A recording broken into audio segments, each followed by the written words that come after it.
Okay, जो हमारा अगला टॉपिक है वो है कि आपकी ऑर्गेनाइजेशन क्यों एक दूसरे से, वाई ऑर्गेनाइजेशन स्ट्रक्चर डिफर, एक ऑर्गेनाइजेशन सिंपल है, ब्यूरोक्रेटिक है, क्यों, वजह, what is the reason behind, उसको हम देखेंगे। लेकिन उसको देखने से पहले हम थोड़ा सा देख लेते हैं। आप दो हमारे पास एक ऑर्गेनाइजेशन के मॉडल हैं, ठीक है, टू मॉडल जिनको हम देख लेते हैं। Number one is mechanistic model, number two is organic model. अच्छा, अब वो कह रहे हैं कि आपके पास दो तरह के मॉडल्स हैं। इनमें क्या है, नंबर वन मैकेनिस्टिक क्या है, ये आपके पास नॉर्मली जैसे ब्यूरोक्रेसी का आपने पढ़ा था, ब्यूरोक्रेट स्ट्रक्चर पढ़ा था, ये उसी टाइप के, उस वही सारे करेक्टरिस्टिक इस तरह के आपके पास मॉडल में वही सारे करेक्टरिस्टिक्स होते हैं जो ब्यूरोक्रेट के होते हैं। बहुत ज़्यादा स्टैंडर्डाइज्ड है, प्रोसेसेस होते हैं, हाई फॉर्मलाइजेशन है, बहुत आपके पास प्रॉपरली चेन ऑफ कमांड है, मैनेजरियल हायरार्की चल रही होती है। उस तरह के स्ट्रक्चर को हम बोलते हैं दैट इज़ मैकेनिस्टिक मॉडल। दूसरी तरफ आपके पास आ जाती है the other one is organic model. Organic model की जब हम बात कर रहे होते हैं तो वो कहते हैं is that kind of model is similar to a boundaryless organisation. जो भी हमने पढ़ा था, इसमें आपके पास प्रॉपरली कोई फॉर्मलाइजेशन नहीं होती, फ्यू फॉर्मलाइजेशन प्रोसीजर्स होते हैं आपके पास, multiple decision makers are available, flat आपके पास होती है, ये हायरार्कीज नहीं बनी होती इसमें। ठीक, थोड़ा सा हम इसको एक डायग्राम है उसके थ्रू देखते हैं, आपको क्लियर हो जाएगा। अच्छा, अब वो क्या कह रहे हैं, हमारे पास दो बेसिक मॉडल्स हैं हम जब ऑर्गेनाइजेशन स्ट्रक्चर की बात करते हैं। Number one is mechanistic model and number two is organic model. अब एक डायग्राम को भी साथ देखते जाओ। नंबर वन मैकेनिस्टिक मॉडल, एक सेंट्रल बॉस है, डिफरेंट डिपार्टमेंट्स उसने बनाए हुए हैं और उसके अंडर डिफरेंट लोग काम कर रहे हैं। तो हम क्या कह सकते हैं, एक सिंगल आपके पास सेंटर है जो डिसीजंस ले रहा है, इसको हम बोलेंगे that is very much centralised. फिर हम कह रहे हैं डिफरेंट डिपार्टमेंट्स बने हुए हैं, उसके लिए हम वर्ड यूज़ करते हैं रिजिड डिपार्टमेंटलाइजेशन। जो जिसका काम है उसी को आपने दिया हुआ है। हाई स्पेशलाइजेशन है, क्लियर चेन ऑफ कमांड है, इस वाले बंदे ने इसको रिपोर्ट करना है, इसने आगे इस फर्दर हाई आपके जो CEO ने भी उसको रिपोर्ट करना है। सेंट्रलाइज है, हाई फॉर्मलाइजेशन है, नैरो स्पैन ऑफ कंट्रोल है। इस तरह के सारे करेक्टरिस्टिक्स अगर हैं तो आप कहते हैं that is the mechanistic model. दूसरी तरफ उसके रिवर्स वो कह रहे हैं ऑर्गेनिक मॉडल क्या कहते हैं, डिफरेंट टीम्स में लोग काम करें, क्रॉस फंक्शनल टीम्स हैं, मुख्तलिफ तरह के लोगों ने टीम्स बनाई हुई हैं जो कि मिल के काम कर रहे हैं। क्रॉस फंक्शनल टीम्स और क्रॉस हायरारिकल टीम्स हैं, आपके पास डिफरेंट हायरारिकीज के लोग भी इकट्ठे हुए हैं। फ्री फ्लो ऑफ इंफॉर्मेशन, हर बंदा दूसरे से कनेक्टेड है, इंफॉर्मेशन का फ्लो यहाँ पे चेन ऑफ कमांड नहीं है बल्कि फ्री फ्लो ऑफ इंफॉर्मेशन है। वाइड स्पैन ऑफ कंट्रोल है, डिसेंट्रलाइज्ड है, नो सेंट्रल बॉसेस देयर, कोई इतनी रूल्स एंड रेगुलेशन नहीं है, लेस फॉर्मल है। ठीक, अच्छा, अब वो कहते हैं जो हमारा टॉपिक हम देख रहे थे इसमें उन्होंने थोड़ा सा मॉडल्स के बारे में हमें स्टार्ट बता दिया। अब वो कह रहे हैं व्हाई डू ऑर्गेनाइजेशन डिफर्स, क्यों डिफरेंट है ऑर्गेनाइजेशन स्ट्रक्चर जो हैं वो क्यों उससे डिफरेंट है। नंबर वन कि ऑर्गेनाइजेशन की हम डिफरेंट पढ़ते हैं पॉइंट्स। नंबर वन पॉइंट क्या है, ऑर्गेनाइजेशन स्ट्रैटेजीज। ऑर्गेनाइजेशन की जो भी स्ट्रैटेजी है उसके अकॉर्डिंगली अपना उसका ऑर्गेनाइजेशन स्ट्रक्चर होता है। अब मैंने अपनी लेट्स सपोज ऑर्गेनाइजेशन अगर जैसे मैं कहती मैंने एक शॉप खोल ली है, वहाँ पे मुझे ब्यूरोक्रेटिक स्ट्रक्चर की ज़रूरत नहीं है, मुझे मैट्रिक स्ट्रक्चर की ज़रूरत नहीं है, वहाँ पे मेरे लिए simple structure is good enough. अब लेट्स सपोज हम बात करते हैं आपकी अच्छी कोई ऑर्गेनाइजेशन, आपकी आर्मी की बात कर लेते हैं, ठीक है, वहाँ पे हज़ारों लोग काम कर रहे हैं, इतने rules and regulation strict follow करने पड़ रहे होते हैं वहाँ पे अगर मैं कहूँ सिंपल स्ट्रक्चर विल वर्क तो वहाँ पे नहीं काम कर सकता। तो उनकी स्ट्रैटेजीज डिफरेंट है। मेरे बिजनेस की एक छोटी दुकान की स्ट्रैटेजीज डिफरेंट थी, मेरे गोल्स डिफरेंट थे, मेरा ऑब्जेक्टिव डिफरेंट था, वहाँ पे डिफरेंट स्ट्रैटेजी है रादर देन आपकी जो आप मैं कहती हूँ आर्मी या maybe some other kind of organisation. अच्छा, अब वो कहते हैं हमने कहा स्ट्रक्चर। अब स्ट्रक्चर में क्या, अब ओके ना, इट डिपेंड कि आपकी ऑर्गेनाइजेशन करना क्या चाह रही है, कर क्या रही है। अब मैं जैसे कह रही हूँ मैंने शॉप पे क्या, मैंने सिर्फ एक प्रोडक्ट का सेल परचेज या कुछ कर रही हूँ। जब आर्मी की बात करी उनका वहाँ पे डिफरेंट सेटअप है, उनके वहाँ पे डिफरेंट रिक्वायरमेंट्स है।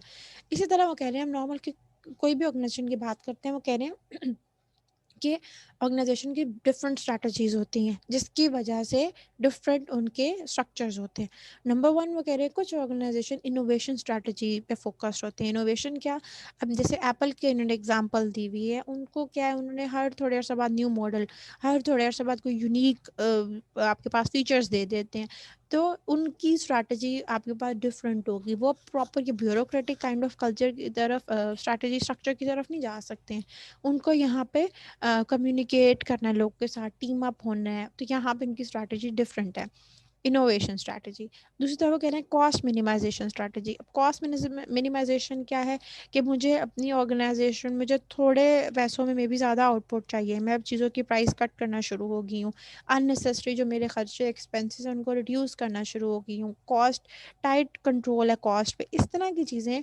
अगर मेरी स्ट्रैटेजी कॉस्ट मिनिमाइजेशन है तो मैं different kind of structure different kind of strategy को यूज़ कर रही होंगी। ठीक इसी तरह इमिटेशन स्ट्रैटेजी। इमिटेशन क्या है? Try to both minimize the risk and maximize the opportunity for profit, moving new product और entering new market only after innovation है अच्छा has been proven their availability.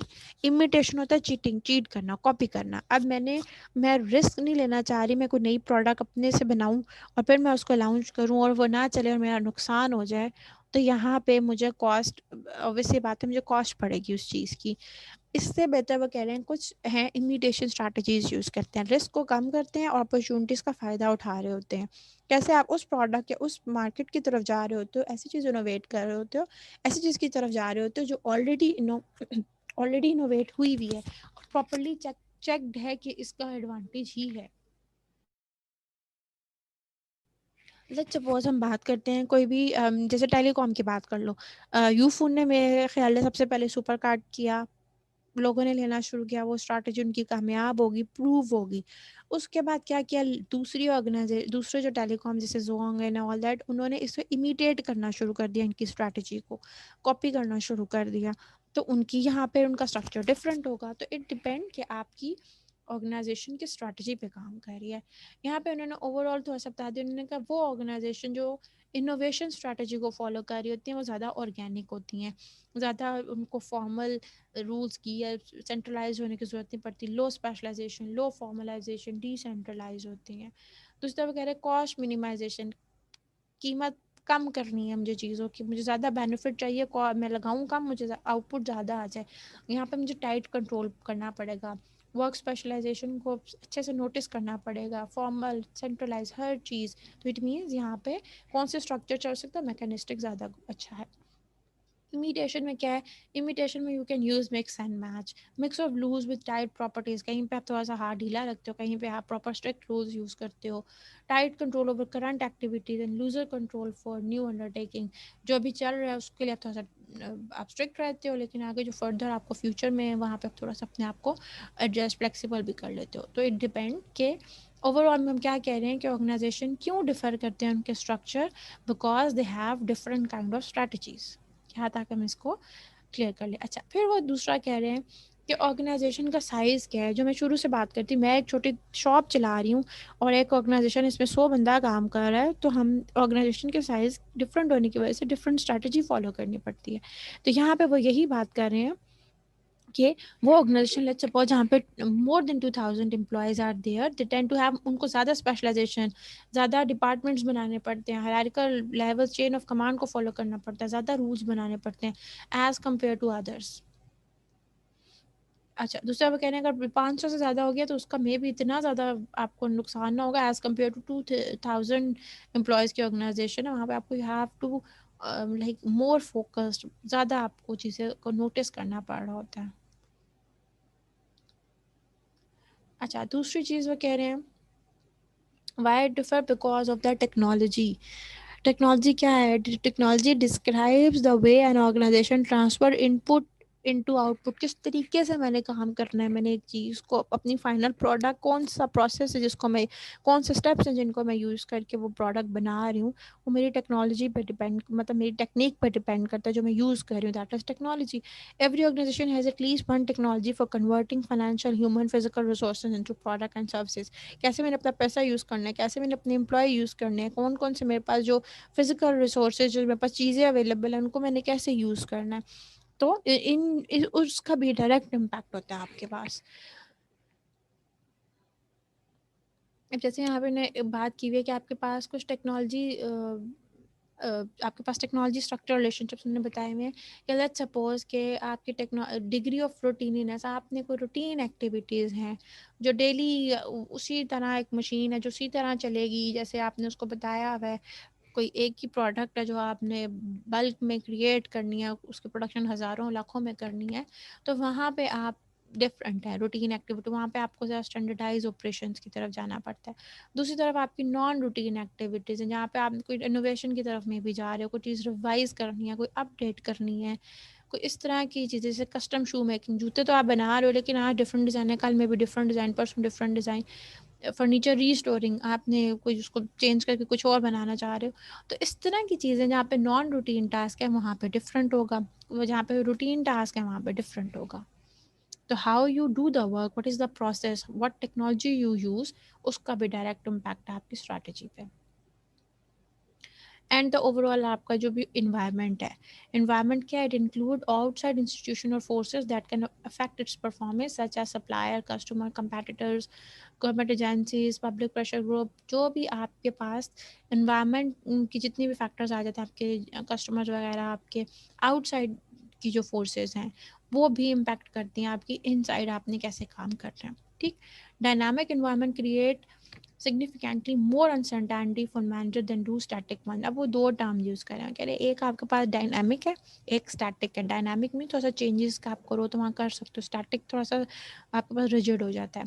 तो minimise uncertainty, manager may broaden their structure to sense and respond to threats। जहाँ पे लग रहा है कि थोड़ी फ्लेक्सिबल होने की ज़रूरत है, कोई ना कोई आपको चेंज करने की ज़रूरत है, वहाँ आप डायनामिक इन्वायरमेंट है थोड़ा सा, वहाँ पे आप डिफरेंटली बिहेव कर रहे होते हो। ठीक। अच्छा, ओवरऑल ना तीन टर्म जिसके अंदर जब हम ऑर्गेनाइजेशन के इन्वायरमेंट की बात करते हैं तो तीन डायमेंशंस की बात करते हैं। नंबर वन उसकी कैपेसिटी, नंबर टू आपके पास जो भी उसकी volatility, and number third is complexity. Capacity क्या है, degree to which the environment can support growth, rich and growing environment create excess resources which can buffer the organization in times of relative scarcity। अच्छा, मेरी organisation की कितनी capacity है, वो कितना produce कर सकती है प्रोडक्ट को, उसकी कितनी आप कह लो कितनी ग्रोथ है। अगर तो आपकी ऑर्गेनाइजेशन ज़रा अच्छी ऑर्गेनाइजेशन है कि बाहर कोई अगर आपके पास कोई प्रॉब्लम आ रहा है, कोई थ्रेटनिंग सिचुएशन भी आ रही है, उसको वो कोप अप कर सकती है, वहाँ पे डिफरेंट स्ट्रैटेजी है। नहीं कर सकती तो डिफरेंट है। तो it depend what is the capacity of your capacity of the organisation.